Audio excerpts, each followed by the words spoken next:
Welcome friends. तो आज हम जानेंगे कि कैसे सी प्रोग्राम लिखा जाता है, उनके प्रोग्राम का सिंटैक्स कैसा होता है, फिर देखेंगे कि प्रोग्राम डिबग कैसे करते हैं, कंपाइल कैसे करते हैं और अंत में देखेंगे प्रोग्राम को रन कैसे करते हैं। तो आज हम देखेंगे कि सी प्रोग्रामिंग के थ्रू एक स्टेटमेंट को कैसे प्रिंट किया जाता है। तो चलिए शुरू करते हैं।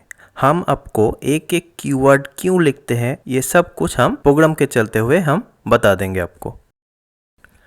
डेव सी प्लस प्लस का इंस्टॉलेशन तो पहले आप लोगों को दिखाई दिया वीडियो पर। अब डायरेक्ट एप्लीकेशन स्टार्ट करते हैं। फाइल, न्यू, सोर्स फाइल पहले सेव कर लेते हैं।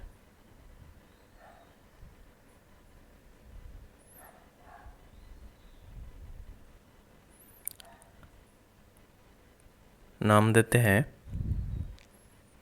C statement print.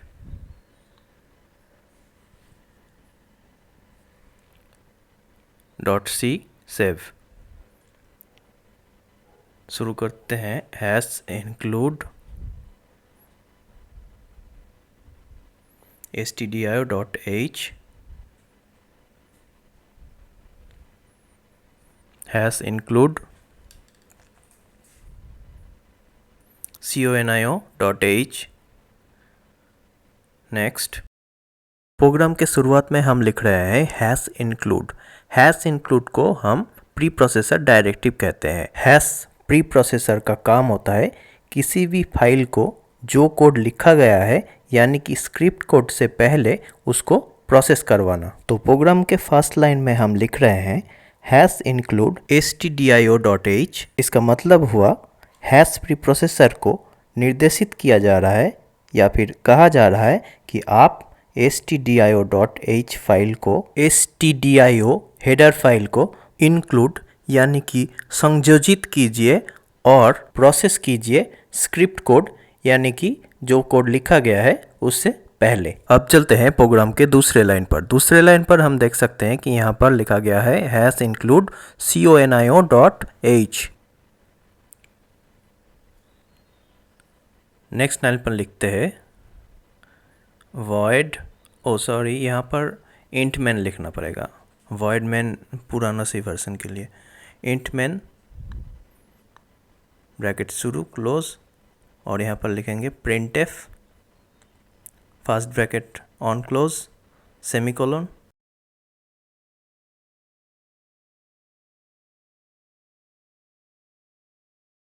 Double inverted comma के अंदर हेलो वर्ल्ड। अब चलते हैं प्रोग्राम के तीसरी लाइन पर। तीसरे लाइन पर हमने लिखा है void main। सी पर जो कोड आपको एग्जीक्यूट करवाना है वो कोड को आपको इस मेन फंक्शन के अंदर ही लिखना पड़ेगा। यानी कि जो कोड हम लोग रन करवाने के लिए लिख रहे हैं वो पूरा का पूरा कोड ही आपको मेन फंक्शन के अंदर ब्लॉक में लिखना है, क्योंकि सी का स्ट्रक्चर ऐसे ही बनाया गया है कि मेन फंक्शन के अंदर जो कोड रहेगा वही कोड एग्जीक्यूट होगा। अब सवाल मन में ये आएगा कि हम इसे void main क्यों लिख रहे हैं। void main का मतलब है मेन जो फंक्शन है ये फंक्शन कुछ रिटर्न नहीं करेगा, यानी कि मेन फंक्शन कोई वैल्यू रिटर्न नहीं करेगा। हम जब फंक्शन के बारे में बताएंगे तब इसको डिटेल में समझा देंगे कि फंक्शन का आर्गुमेंट क्या होता है, क्या वैल्यू रिटर्न करता है, कैसे करता है, ये सब के बारे में बता देंगे। अभी के लिए ये जानकर चलिए कि प्रोग्राम रन करवाने के लिए इसे लिखना पड़ता है। इसके बाद printf डबल इन्वर्टेड कॉमा के अंदर हेलो वर्ल्ड सेमीकोलन। जैसे कि आज का हमारा प्रोग्राम है कि स्टेटमेंट को स्क्रीन पर प्रिंट कराना, तो यहाँ पर printf के अंदर डबल इन्वर्टेड कॉमा के अंदर जो हमने लिखा है हेलो वर्ल्ड, यही हुआ वो स्टेटमेंट। और इस स्टेटमेंट को स्क्रीन पर प्रिंट करवाने के लिए हमें printf फंक्शन की ज़रूरत पड़ती है। printf फंक्शन सी के इनबिल्ट लाइब्रेरी फंक्शनों में से एक है। printf फंक्शन का काम है आउटपुट को स्क्रीन पर प्रिंट करवाना। इस printf फंक्शन का डबल इन्वर्टेड कॉमा के अंदर जो स्टेटमेंट रहता है उसी को printf फंक्शन स्क्रीन पर प्रिंट करवाता है। अब बात करते हैं पहले की दो लाइनों के बारे में। फर्स्ट लाइन में हमने लिखा hash include stdio.h। Second line में हमने लिखा हैश इंक्लूड conio.h। सी के बहुत सारे हेडर फाइल होते हैं मगर हमने इस प्रोग्राम पर सिर्फ दो ही हेडर फाइल को ऐड किए हैं, क्योंकि इन दोनों हेडर फाइल की यहाँ पर ज़रूरत है। जैसे कि stdio.h हेडर फाइल यानी कि standard input output header file और conio.h हेडर फाइल यानी कि console input output header file. ये दोनों हेडर फाइल की हमें ज़रूरत है इस प्रोग्राम के लिए। सी पर .h फाइलों को हेडर फाइल कहते हैं। हेडर फाइल यानी कि सी के लाइब्रेरी फाइल्स। सी के इन लाइब्रेरी फाइल्स में ही सी के जो प्रिंटफ फंक्शन है, ये प्रिंटफ फंक्शन का डेफिनेशन इन्हीं लाइब्रेरी फाइल्स में लिखा गया है। इसीलिए इन फाइलों को प्री प्रोसेसर पहले प्रोसेस करते हैं, जिससे कि प्रिंटफ फंक्शन की पूरी जानकारी सिस्टम को आ जाए। प्रिंटफ स्कैनफ की तरह सी पर बहुत सारे बिल्ट इन फंक्शंस हैं, जिन फंक्शनों का डेफिनेशन इस हेडर फाइल में मौजूद है। इसीलिए हम stdio.h, conio.h ऐसे हेडर फाइल को पहले से ही इंक्लूड करते हैं। अब प्रिंटफ फंक्शन को थोड़ा सा बारीकी से देख लेते हैं। प्रिंटफ फंक्शन का सिंटैक्स कैसा है, कैसे इसे लिखते हैं, ये थोड़ा सा देख लेते हैं।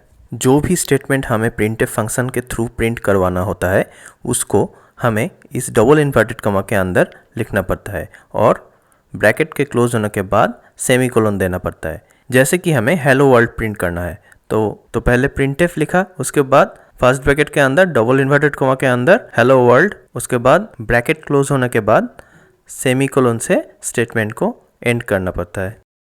लौटते हैं प्रोग्राम पे। तो पहले प्रोग्राम को सेव कर लेते हैं। File, save. अब एग्जीक्यूट टैब से कंपाइल,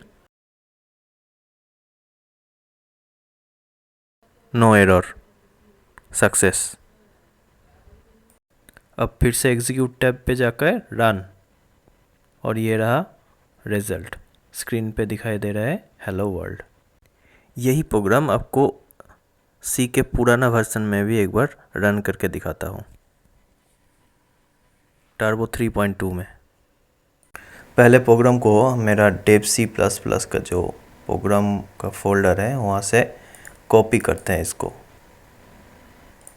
कॉपी करके टर्बो C++ के जो प्रोग्राम का फोल्डर है उस पर जाते हैं। उसमें जाने के लिए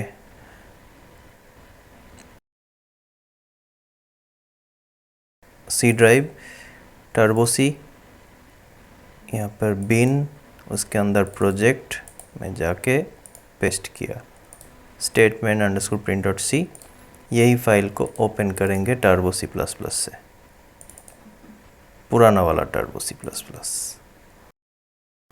फाइल ओपन, ये वाला स्टेटमेंट 1.c ओपन। अब वही प्रोग्राम यहाँ पर देखते हैं कंपाइल करके क्या रिजल्ट दिखाता है। कंपाइल, यहाँ पर वार्निंग दे रहा है, क्या है, function should return A value. Function should return A value यानी कि 6 नंबर लाइन पर, 6 नंबर लाइन में यानी कि ये वाला लाइन पर रिटर्न का, यहाँ पर एक्चुअली यहाँ पर नहीं, यहाँ पर हो रहा है रिटर्न मेन, इंट मेन पे उसका प्रॉब्लम आ रहा है। हाँ, क्योंकि मेन फंक्शन कुछ रिटर्न नहीं कर रहे हैं, हम इंट रिटर्न करने के लिए बोल रहे हैं मगर हमने कुछ रिटर्न नहीं किया, तो यहाँ पर रिटर्न कर देते हैं, रिटर्न 0। अब तो चल जाओ, सेव कर लेते, सेव कंपाइल, एरर, क्या एरर दिया, ओह सॉरी, हमने रिटर्न का स्पेलिंग गलत लिख दिया, RETURN।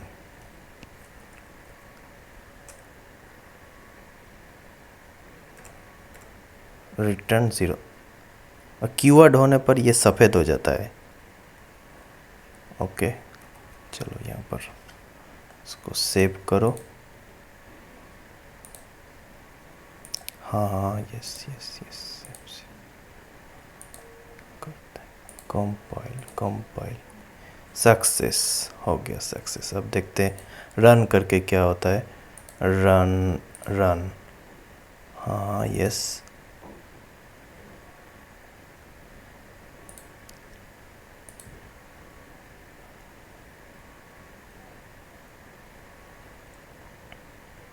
ओ कंसोल स्क्रीन को पकड़ नहीं पा रहा है, ये गेट ch देना पड़ेगा इसको।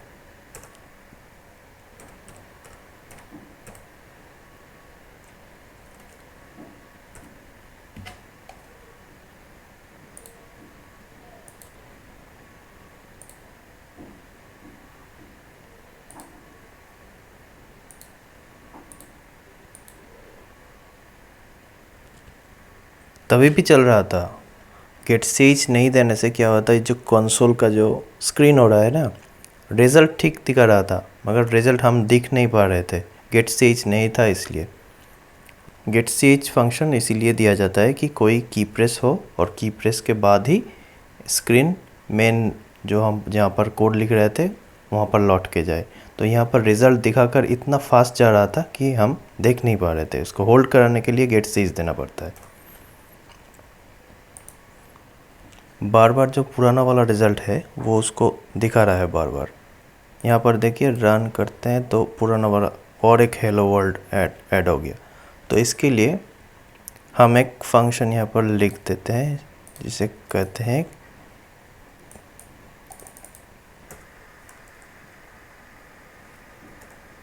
CLR SCR।